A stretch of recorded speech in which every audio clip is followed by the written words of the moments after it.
Hey hi friends, welcome to Yadnya investment academy. So आज हम finally real estate sector के बारे में बात करने वाले हैं। अभी आप कंप्लेन कर सकते हो सर, इतनी बड़ी रैली होने के बाद आप इस पे डिस्कशन करने के लिए आए हो, बट ओवरऑल अगर एक सेक्टर के पॉइंट ऑफ व्यू से हम बात करते हैं तो वहां पे सही में कितनी सारी चीजें चेंज हुई है और ये जो रैलीज हम देख रहे हैं सही में ये सस्टेन हो सकते हैं क्या, इसके बारे में आज हम यहां पे बात करने वाले हैं।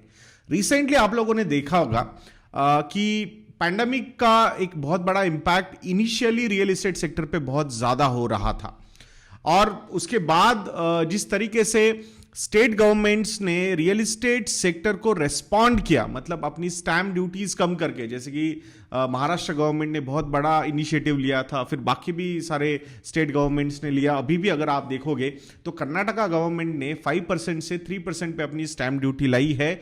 अगर आप एक अफोर्डेबल काइंड ऑफ हाउस लेते हो तो 35 to 45 लाख के वहां तक की रेंज में 3% की ही स्टैम्प ड्यूटी वहां पे लगेगी। So this is going to be a big booster. So ये अगर फैक्टर्स आप देखोगे या फिर मुंबई के जो प्रॉपर्टी रजिस्ट्रेशंस का नंबर आया है इन द मंथ ऑफ सितंबर 2021, 7,000 properties are going to be registered. अब तक 6,000 ऑलरेडी लिस्ट रजिस्टर हो चुकी है और आने वाले समय में और 1,000 वहां पे रजिस्ट्रेशंस हो सकते हैं। और ये जो नंबर्स हैं वो टिपिकली जो यूफोरिया था रियल एस्टेट का, उस टाइम के यूफोरिया के नंबर्स यहां पे मैच होते हुए नजर आ रहे। अब हमें यह समझना है कि ये जो डिमांड क्रिएट हुई है, क्या ये पेंटअप डिमांड है या फिर ये एक्चुअली मतलब ऑन अ रेगुलर बेसिस ये डिमांड वहां पे रहने वाली है।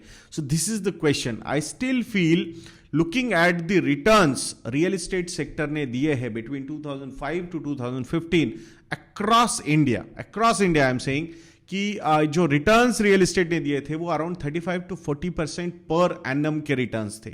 और अभी जब आपकी इकोनॉमी 7 से 8% से ग्रो कर रही थी, उस पर अगर आपने इन्फ्लेशन का तड़का भी लगा दिया तो भी 12-13% की वो ग्रोथ नजर आती है। So 12-13% versus 35 to 40% for almost 10 years, this is not going to be justified. और वही स्लगिशनेस हमने रियल एस्टेट में देखा।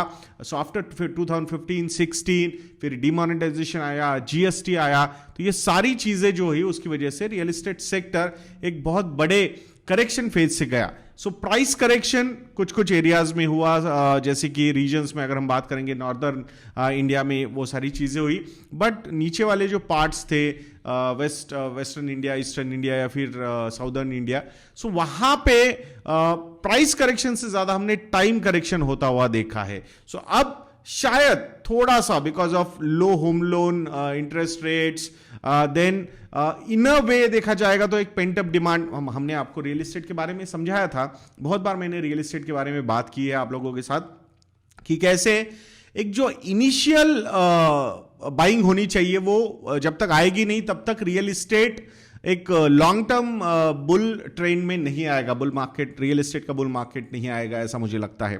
एक एग्जांपल के तौर पे 2005 में एक इंजीनियर या फिर कोई भी एक बंदा अगर नया जॉब लगता है तो अराउंड 15 to 20,000 रुपीज की उसकी सैलरी होती थी और 7 से 8 लाख रुपए में वो घर ले पाता था। 2 लाख रुपए घर से लिए, 5 लाख रुपए का लोन लिया, 5,000 रुपए का ईएमआई बैठ गया। So that's how the equation was so simple. But ये चीज सही में 2015-16 का अगर हम फेज देखते हैं, सो तब रियल एस्टेट के जो प्राइसेस थे 2 BHK अराउंड 50-55 लाख रुपीज में मिल रहे थे।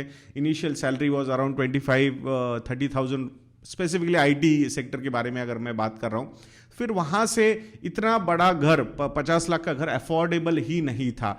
तो ये जो प्लेयर्स थे, ये जो एम्प्लॉइज थे जिन्होंने 2015 में काइंड ऑफ ज्वाइन किया, 2014-15, तो वो लोग अभी एक साइजेबल इनकम लेवल पे जा चुके हैं और उनकी इन अ वे एक पेंटअप डिमांड यहां पे वापस नजर आ रही है। आई स्टिल फील कि जब तक इनिशियल बायर जो होता है, एक ग्रेजुएट जब निकलता है कॉलेज से और फिर उसको जॉब लगता है, जब तक उसे ये अफोर्डेबिलिटी नहीं आएगी तब तक एक secular kind of bull run में हम रियल एस्टेट को नहीं मान सकते हैं। And that's the trick, we need to be watchful. तो अभी कैसा है कि एक रियल एस्टेट सेक्टर है, होम लोन के इंटरेस्ट रेट्स काफी नीचे है, पेंटअप डिमांड भी काफी अच्छी नजर आ रही है। सो इन अ वे वो नंबर सारी तरीके से अच्छे नजर आ रहे हैं।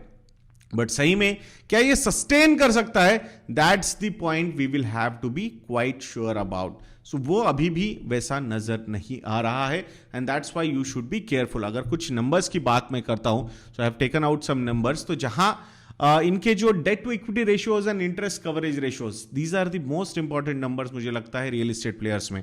तो यहां डीएलएफ के अगर मैं बात करूंगा, सो अराउंड 0.19 का उनका डेट टू इक्विटी रेशियो है, एंड इंटरेस्ट कवरेज रेशियो जो है वो है 2.77 टाइम्स का। नॉर्मली वी सजेस्ट कि 2.5 टाइम्स के ऊपर ही ये इंटरेस्ट कवरेज होना चाहिए। So looking at the debt to equity ratio and interest coverage ratio, मुझे लगता है एक बेनिफिट ऑफ डाउट डीएलएफ को मिल सकता है। दूसरी अगर मैं बड़ी कंपनी है जो काफी अच्छी तरीके से पोजीशन्ड है, और आपने देखा होगा रिसेंट रैली में उसको काफी अच्छा रेस्पॉन्स मिला है इंस्टीट्यूशनल इन्वेस्टर्स की तरफ से, सो वो है ओबेरॉय रियल्टी। 0.16 का इसका डेट टू इक्विटी रेशियो है, एंड 14.18 टाइम्स का इंटरेस्ट कवरेज रेशियो है। So this is a positive. सो यहां पे जो फाइनेंशियल्स है कंपनी के वो काफी अच्छे नजर आ रहे हैं, और प्रमोटर्स का होल्डिंग भी काफी अच्छा है 67.7% का। सो आई थिंक कुछ प्लेयर्स है जिनके फाइनेंशियल्स काफी अच्छे हैं, तो वहां पे काफी अच्छी रैली हमें नजर आ रही है। अगर गोदरेज प्रॉपर्टीज के बारे में हम बात करते हैं, सो 0.55 का उसका डेट टू इक्विटी रेशियो है, एंड जो इंटरेस्ट कवरेज रेशियो है वो सिर्फ 0.80 टाइम्स का है, not even more than 1। So this is a concern, but Godrej group को बिलोंग करता है, बहुत स्ट्रांग ग्रुप है। पैसा अगर रेज करने की जरूरत पड़ेगी तो कंपनी काफी आराम से वो सारी चीजें कर सकती है, एंड एक बहुत बड़ा लैंड बैंक इनके पास अवेलेबल है मुंबई में ईस्टर्न एक्सप्रेसवे पे। वो भी एक रीजन है why the market capitalization of this company is very high. So ये सारे फैक्टर्स है। सो यहां ओवरऑल सेक्टर वाइज मुझे ऐसा नहीं लगता कि बहुत ही बढ़िया बुल ट्रेंड में ये पर्टिकुलर सेक्टर आ चुका है। You should be careful. Financials काफी अच्छी तरीके से समझना बहुत ज्यादा जरूरी है, because accounting of these firms is quite tricky, और अगर वो आपको समझ में अच्छी तरीके से नहीं आती है तो it's better to avoid this sector. हमने एक न्यूज़लेटर भी निकाला था without naming any company, but कैसे अकाउंटिंग टर्म्स में ये लूप होल्स ढूंढ के निकालते हैं, that's not a good thing. So इसीलिए वॉचफुल रहिए।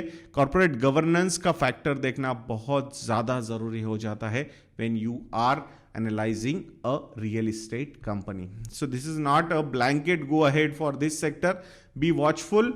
यूफोरिया में बहुत सारी गलतियां हो सकती है, स्पेसिफिकली रिटेल इन्वेस्टर्स की तरफ से। मैं आशा करूंगा आप वो गलतियां बिल्कुल नहीं करेंगे।